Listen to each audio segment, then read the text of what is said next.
She proved to be such a nuisance, always obstructing my path, right up until the bitter end. My husband spat out those words. It made me question if he was truly human at all. He was insufferable, not only as a parent, but as a person. "I'm sorry. I will avenge you," I declared, standing before the funeral attendees, reading the letter left by my daughter. As I read, my husband's face turned ashen. "What the hell do you think you're doing?" my father-in-law's angry voice echoed. The revenge was about to commence. "My name is Elma, a 40-year-old housewife. I've been married to Carl for 15 years. We met in high school, becoming classmates in our sophomore year. We started talking after becoming desk mates and grew closer while working together on a school festival project.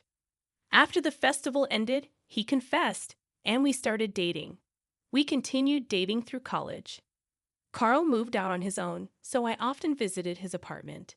After graduation, we both started working and got busy, but we still made time for dates and meals out. Once we both started earning more, we enjoyed traveling during our holidays. I cherished those trips we took while dating. 3 years into our working lives, we decided to get married. We had saved enough for a wedding and had settled into our jobs, so it felt like the right time. Since we had dated since high school, we already knew each other's families, which made meeting the parents and house visits go smoothly. Many people attended our wedding, including our high school classmates, celebrating our union. Afterward, we started our married life, which was full of joy. Even though we'd been together for over 8 years since high school, we felt fresh and excited in our married life. It felt real when my last name changed to his. We were having a smooth marriage. 3 years later, our daughter Rosa was born. "Wow, she looks like an angel, so cute," Carl exclaimed, holding our newborn daughter. "I'll work my butt off to protect our family," he declared. "Thank you, be our rock," I replied. "You can count on me," he assured confidently. With a new member to protect, my husband seemed larger than life and very reliable. After giving birth, I worked part-time in his company. The first reason was to have more time with our child. Raising her was incredibly joyful. Every little milestone, like crawling or walking, was a moment of excitement, and I took countless photos and videos, like any proud parent. When I told Carl, he'd say, "I wish I could have seen that," with a tinge of regret. We spent blissful days playing with our daughter on his days off. As Rosa grew, she became conversational. We loved taking her to different places and letting her have various experiences. We were excited about thinking of her future dreams and the path she would take. But everything changed when Rosa was in the 3rd grade. I was working part-time when suddenly I got a call from the hospital. Rosa had collapsed during class. In a state of panic, I hurried to the hospital. My husband left work early to join me, and together we listened to the doctor's solemn words. That's when the shocking truth hit us like a tidal wave. Our daughter had a rare disease. Depending on the treatment, she probably had about a year to live, the doctor explained. My mind went blank. My daughter was burdened with an incurable illness. All that awaited us was the use of medication to ease the symptoms, with no guarantee of halting the relentless progression of the disease. We were devastated, grappling with the harsh reality of why such a small child had to endure this cruel fate. As time passed, her condition worsened. 6 months later, walking became a challenge, and she could no longer attend school. Our days were consumed by hospital visits and lying in bed at home. Gradually, she became bedridden. I had to quit my part-time job to care for her full-time. It was a necessary sacrifice, as anything could happen while I was away. Supporting her became our top priority. Around this time, my husband's demeanor underwent a drastic change. He easily fell into bad moods, and the atmosphere at home grew tense. When I welcomed him home with dinner, he'd respond with irritation, questioning my choice of fish. His complaints about every little thing persisted. The house felt peaceful and calm when it was just my daughter and me, but anxiety crept in whenever he was around. His irritability escalated, and he started coming home late, citing overtime work. Strangely, I felt relief when he stayed out late. The mental exhaustion lifted. Yet I couldn't shake the loneliness. He had stopped caring about our daughter's well-being. When I implored him to talk to her more, he dismissed it, claiming fatigue and declaring that taking care of her during the day was enough. 2 years had passed since her diagnosis, and she continued to fight against her illness with unwavering spirit. Despite her strength, my husband refused to acknowledge her efforts. Instead, his overtime increased, and he started staying out overnight without a message to me. The days without him felt strangely comfortable, even when he was home. Our interactions were minimal, and he seemed to sense the tension, avoiding unnecessary conversations. Strangely, my daughter, in the midst of her struggle, noticed the growing distance between us. "Did you and Dad fall out?" she asked one day. "You hardly ever talk when you're together, right?" "Most of the time." I could hear voices, and it sounded like they were arguing. "I'm sorry. I didn't mean to worry you, but it's okay. We're not on bad terms, really. Yes, true, Dad's just really busy with work, so when he's home, he's resting. That's why I don't talk to him much so he can get some rest." I reassured our daughter. "Oh, I see," she responded, a little relieved but still seeming sad that her dad wasn't talking to her much. "Did Dad start to dislike me after I got sick?" she asked with a hint of worry. "That's not true at all. A parent can't hate their child. Like I said, he's just busy with work. Don't worry, he doesn't hate you, okay?" I comforted her. After putting our daughter to bed and leaving her room, I sighed. Why am I causing her to worry like this? She's in a life-or-death situation, and I'm troubling her with this. Gathering my courage, I spoke to my husband when he came home. "Hey, Rosa is feeling lonely. She's wondering if you started to dislike her after she got sick," I admitted. My husband, who had been listening reluctantly, seemed surprised that our daughter would say such a thing and finally looked at me. "Yes, she did. So please, even if it's just a little, talk to her. She's lived past the life expectancy she was given, so it wouldn't be strange if we lost her anytime. Let's make sure neither of you has any regrets, okay?" I pleaded. "I got it," he said begrudgingly and in a low voice. The next day, being Sunday, I deliberately created time for just my husband and daughter to be together. I went out to the store for a couple of hours. When I returned home, I asked him, "Did you get to talk to Rosa?" He replied, "Yeah, we talked about various things." I was glad if it was for our daughter's sake, but then my husband started to get ready to go out. "Are you going somewhere?" I inquired. "Yeah, I'm going out to eat with a friend. Why don't we all have dinner together as a family?" I suggested. "Ah, I've been invited, so I can't say no. I've done my part by talking to Rosa. It's time for you to let me go." Saying that, he left the house, leaving me puzzled. What does he mean by "let me go"? I felt like nothing had been resolved. Maybe my husband was just going through the motions out of obligation. At that moment, I decided to stop expecting anything from him. It was enough if I cherished our daughter. That's what I thought. I focused more on making conversation with her. Then, one day, my husband came home in a bad mood. "Hey, get dinner ready quickly," he demanded. I had stopped trying to say anything to my husband, so I prepared dinner, put it in front of him, and was about to go to our daughter's room when he stopped me. "Hey, pack a week's worth of clothes in the duffel bag. I've got a business trip. Make sure you pack all the essentials, like the razor too." After saying that, he went to take a bath without even clearing his dishes. Why do I have to do this? But surely if the bag wasn't packed by the time he got out of the bath, he would get pretty mad, and if he raised his voice, it would worry our daughter. If she woke up, I sighed and went into his room to pack the clothes into the duffel bag. Well, it's a relief. He'll be gone on a business trip for a week. With him gone, I can relax. I packed the bag and left it in his room. The next morning, my husband left without thanking me or saying anything. That annoyed me, but I decided to let myself do as I pleased. First, I called my parents to come and see our daughter. If my husband is away for a week, my folks can stay over without any worry. They seemed torn, happy to see their granddaughter, but saddened to see her bedridden. They were all smiles in front of her. But once she fell asleep, Their faces were filled with pain and loneliness. "It really is unfair of God," they said. "Why couldn't it be an old-timer like me instead of a good kid like Rosa?" My parents stayed until the very last minute before my husband was due back. As time went on, Rosa's condition worsened, and she had to be hospitalized. I was gripped with fear that the inevitable might be near. I visited her in the hospital every day, but my husband never came. Instead, when he returned home early, he sent angry messages on WhatsApp, upset about dinner not being ready. At this point, beyond sighing, I thought it might be better without a husband who couldn't cherish his own daughter. However, his work, painful as it was to admit, allowed me these moments with her.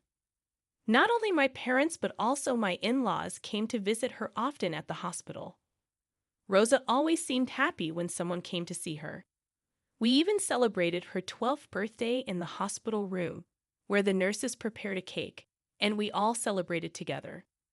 But about a month after her birthday, Rosa's condition worsened, and she passed away. I was devastated, breaking down in tears. The reality shattered my emotions. My parents tried to comfort me, but they ended up crying with me. Still, we had to see Rosa off properly. Together with my parents, I arranged and prepared for the funeral. There were things I had to do, all for Rosa. I managed to hold back my tears and proceed with the funeral arrangements. We arrived at the funeral parlor early before the other mourners. My husband, irritable about having to get up early after coming back from his business trip the day before, was infuriating. He hadn't been reachable when Rosa passed away, and he had the gall to say, "I was on a business trip. Even if you had contacted me, I could have made it back." He tried to light a cigarette in frustration. "Go to the smoking area, please," I said sharply. Tutting, he looked irritated. After I called him out, standing by the coffin on his way to smoke, he said something awful to our sleeping daughter. "You were such a pain, always in my way, right to the end." My husband spat out these cruel words as if they were nothing. Is he really human? He was the worst, not just as a parent, but as a person. I was rendered speechless by the horrible things he said. I couldn't move from the spot until my husband walked towards the smoking area. When I came to, I went straight to the coffin. "I'm sorry. I will take revenge in your place," I told my daughter, steeling myself with determination. I could never forgive him. Then the funeral began. Unbelievably, my husband, who had just said such terrible things, pretended to cry in front of the relatives, saying Rosa's name as tears streamed down his face. I knew it was an act because I saw him apply eye drops before walking up to the coffin. The relatives, not knowing any better, misunderstood and started crying too. Unforgivable. I would reveal his true nature no matter what. As the funeral was drawing to a close, it was time to read the letter left by my daughter. "What? There's a letter." My husband was clearly surprised, not having known about it. "Yes, there is. I have to properly convey the words she left behind to everyone." I stood before the funeral attendees and began to read my daughter's letter aloud at the microphone. The letter was mostly words of gratitude to me for the care I had given her. With each word I read, tears came and I choked up. The relatives also started to cry along. But as I got to the part about my husband, I took a deep breath. "To Dad," I read, as the tears naturally stopped. "Against Mom, who was always by my side. You seemed to avoid coming home as if you were avoiding us. Even when you came home, all I could hear was your voice yelling at her in my room. Dad used to make time to play with me when I was little, taking me on drives to all sorts of places. But after I got sick and became bedridden, Dad seemed like a completely different person. Mom always pretended to be strong in front of me, but I could tell she was really struggling with how Dad was behaving. It hurt me, thinking maybe it was my fault things turned out this way. But it seems that wasn't the case. Remember the day Mom went shopping, and it was just Dad and me at home. You came to my room and talked to me. Then, maybe because Mom asked you to, I was so happy. It felt like the old Dad had come back. But then, thinking I was asleep, you took the phone call. You were talking to a woman. I couldn't believe what I was hearing. I know everything. You were planning a week-long trip. Did you enjoy the Disney trip you went on behind our backs? And you told that woman on the phone that you loved her. As I read my daughter's letter aloud, the room buzzed with tension. My husband stood there, pale as a ghost. What the hell are you doing? My father-in-law's angry voice boomed. The revenge had begun. My husband just stood there, speechless, stuttering. Ah! My father-in-law grabbed him by the collar and yelled, "You fool!"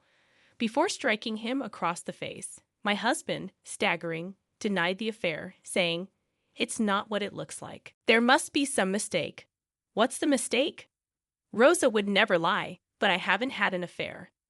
My husband stuck to his denials, holding the microphone. I've already caught you. Stop with the futile resistance.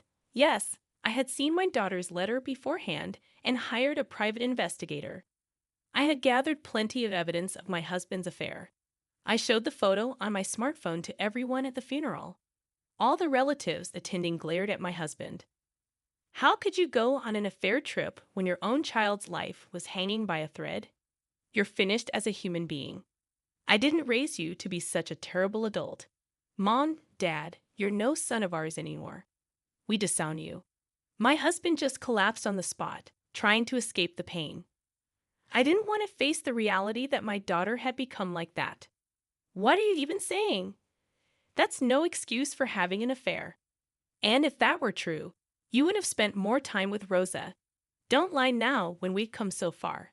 And I heard from your parents. You were asking them for money for Rosa's medical expenses because it was so costly. I never heard a word about it. That means you were using the money your parents sent for your own pleasure, right? You exploited your daughter's illness to collect money and have an affair, didn't you? Don't give me that. How dare you do such low things and then talk about suffering? Rosa was the one suffering the most, fighting desperately to survive her illness. To have a father like you, Rosa was the one to be pitied. You're not wanted at this funeral. Get out of here right now. I shouted at my husband with all my might. He fell on his butt, let out a small yelp, and then hurriedly ran away from the place. After that, I reset and continued with my daughter's funeral. When it was over, my in-laws apologized deeply and offered to help with the divorce and alimony in any way they could. I proceeded with the divorce and demanded alimony through a lawyer introduced by my father-in-law. But that wasn't enough for me. I took the house my husband had bought and also told everyone at his workplace about what he had done. My ex-husband, who had made it to the position of manager, quickly lost all credibility at the company. He was demoted and sent to work in a remote location. He asked his affair partner to come with him, but she promptly dumped him, saying she had no interest in a man without money. In the end, to his affair partner, my ex-husband was just a rich plaything. My ex-husband was abandoned by his parents and relatives, left to work alone in a distant place, living a lonely life in his house. It's all what he deserves, and honestly, I'd like to beat him up to my heart's content if I could. Meanwhile, I sold the house I got from my ex-husband and moved back to my parents' house. With the alimony from my ex-husband and his affair partner, I had a considerable amount of money. I didn't feel like working for a while after my daughter passed away, but gradually, I started to think more positively and began working part-time at a cafe near my parents' house. Mom's homemade cake. Rosa loved it so much. I remember my daughter saying that. Now, I bake sweets every day while working at the cafe and honing my pastry skills. I hope to one day serve my own creations on the menu, and just like how my daughter was happy eating my cake, I want to see someone else smiling while eating my cake. For my daughter's sake, I have to live my life to the fullest. With that thought, I put my all into working towards my dream. Today, thank you for watching the video all the way to the end. If you resonated with the content, please leave a